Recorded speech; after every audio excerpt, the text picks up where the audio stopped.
Hi dears, welcome back. ഇപ്പം നമ്മൾ 8ാം ക്ലാസ്സിലെ മാത്സിൻ്റെ തുല്യ ത്രികോണങ്ങൾ എന്ന് പറഞ്ഞ ഒന്നാമത്തെ ചാപ്റ്ററിൽ പേജ് നമ്പർ 21 ക്വസ്റ്റ്യൻ നമ്പർ 3 മുതലാണ് ഡിസ്കസ് ചെയ്യുന്നത്.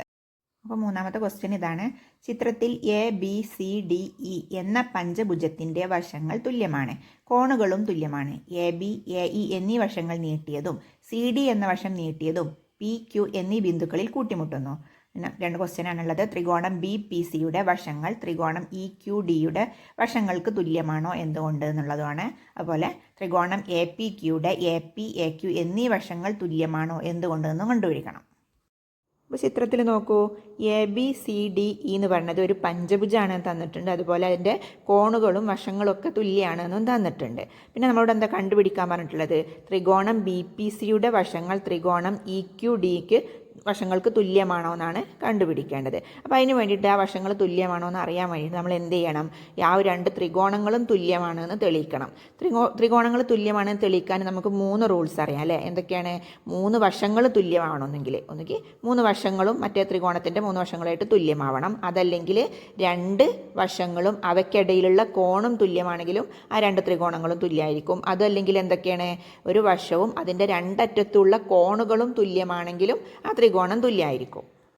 അപ്പോൾ നമുക്കിതിൽ ഏതെങ്കിലും ഒരു റൂൾ വെച്ചിട്ട് ഈ ത്രികോണങ്ങൾ തുല്യമാണോ എന്ന് തെളിയിക്കണം ആദ്യം. അപ്പോൾ നമുക്കിതിൽ അറിയുന്ന കാര്യമാണ് BC = ED ആണ് എന്നല്ലേ. BC എന്ന് പറഞ്ഞ വശവും ED എന്ന് പറഞ്ഞ വശവും തുല്യമാണ് നമുക്കറിയാം. എന്താ കാരണം? ആ ABCDE എന്ന് പറഞ്ഞ ആ ഒരു പഞ്ചഭുജത്തിലെ വശങ്ങളെല്ലാം തുല്യമാണ് നമുക്ക് തന്നിട്ടുണ്ട്. അതുകൊണ്ട് തന്നെ BC = ED എന്ന് എഴുതാം.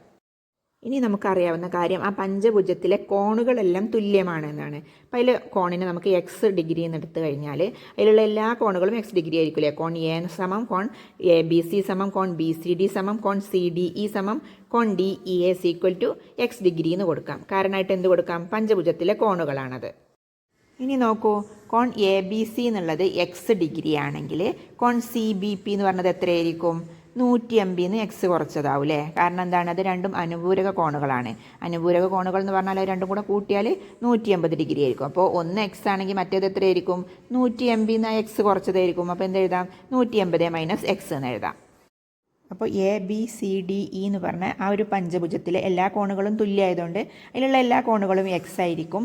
അതുപോലെ തന്നെ ആ കോണിൻ്റെ ഒക്കെ അനുപൂരക കോണുകൾ എന്തായിരിക്കും? 180 - X ഡിഗ്രി ആയിരിക്കും. അപ്പോൾ ഏതൊക്കെയാണ് അനുപൂരക കോണുകൾ വരുന്നത്? കോൺ BCP ഉണ്ട്, അതുപോലെ കോൺ EDQ ഉണ്ട്, പിന്നെ കോൺ DEQ ഉണ്ട്, കോൺ CBP ഉണ്ട് അല്ലേ. അതെല്ലാം എന്ത് തന്നെയാണ്? 180 - X ഡിഗ്രി തന്നെയായിരിക്കും.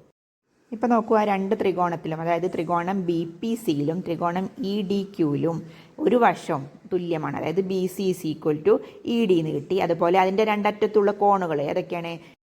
കോൺ BCPയും കോൺ EDQയും തുല്യമാണ്. അതുപോലെ കോൺ DEQവും കോൺ CBPയും തുല്യമാണ് അല്ലേ. അപ്പം അങ്ങനെ ഒരു വശം അവയുടെ രണ്ടറ്റത്തുമുള്ള കോണുകളും തുല്യമായാൽ ആ 2 ത്രികോണങ്ങളും തുല്യമായിരിക്കും നമ്മൾ പഠിച്ചിട്ടുണ്ട് അല്ലേ. അപ്പോൾ ഇതിന് കാരണമായിട്ട് എന്തെഴുതാം? ഒരു ത്രികോണത്തിൻ്റെ ഒരു വശവും അതിൻ്റെ രണ്ടറ്റത്തുള്ള കോണുകളും മറ്റൊരു ത്രികോണത്തിൻ്റെ ഒരു വശത്തിനും അതിൻ്റെ രണ്ടറ്റത്തുള്ള കോണുകൾക്കും തുല്യമാണെങ്കിൽ ഈ ത്രികോണങ്ങളുടെ മൂന്നാമത്തെ കോണുകൾ തുല്യമാണ്. തുല്യമായ കോണുകൾക്കെതിരെയുള്ള വശങ്ങളും തുല്യമാണ് എന്നാണ് അല്ലേ. ആയതുകൊണ്ട് ത്രികോണം BPCയുടെ വശങ്ങൾ ത്രികോണം EDQൻ്റെ വശങ്ങൾക്ക് തുല്യമാണ് എന്ന് എഴുതാം അല്ലേ. ഇനി ഇതിലെ സെക്കൻഡ് ക്വസ്റ്റ്യൻ എന്താണ്? ത്രികോണം APQയുടെ AP, AQ എന്നീ വശങ്ങൾ തുല്യമാണോ എന്തുകൊണ്ട് എന്നാണ് ചോദിച്ചിട്ടുള്ളത്. അപ്പോൾ ഇത് കണ്ടുപിടിക്കാനായിട്ട് AB = AE ആണ് നമുക്കറിയാമല്ലേ. കാരണം അത് പഞ്ചഭുജത്തിലെ വശങ്ങളാണ്, വശങ്ങൾ തുല്യമാണെന്ന് ക്വസ്റ്റ്യനിൽ തന്നെ തന്നിട്ടുണ്ട്. ഇനി നോക്കൂ, ത്രികോണം BPC എന്ന് പറയുന്നതും ത്രികോണം EDQ എന്ന് പറയുന്നതും തുല്യ ത്രികോണങ്ങളാണ് എന്ന് നമ്മൾ നേരത്തെ കണ്ടുപിടിച്ചു അല്ലേ. അതിലുള്ള തുല്യ കോണുകളാണ് BCP എന്ന് പറയുന്നതും EDQ എന്ന് പറയുന്നതും. എന്താണ് കാരണം?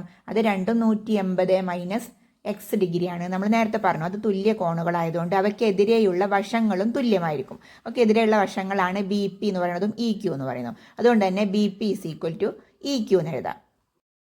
ഇനി നോക്കൂ, ABയും AEയും ഈക്വൽ ആണെന്ന് പറഞ്ഞു, BPയും EQയും ഈക്വൽ ആണെന്ന് പറഞ്ഞു. അങ്ങനെയാണെങ്കിൽ ABയും BPയും കൂടിയും കൂട്ടിയാൽ AEയും EQയും കൂടിയും കൂട്ടിയതും തുല്യമായിരിക്കും നമുക്കറിയാമല്ലോ. അപ്പോൾ എങ്ങനെ എഴുതാം? AB + BP = AE + EQ എന്ന് എഴുതാം. ഇനി ചിത്രത്തിൽ നോക്കൂ, ABയും BPയും കൂടിയും കൂട്ടിയാൽ എന്താണ്?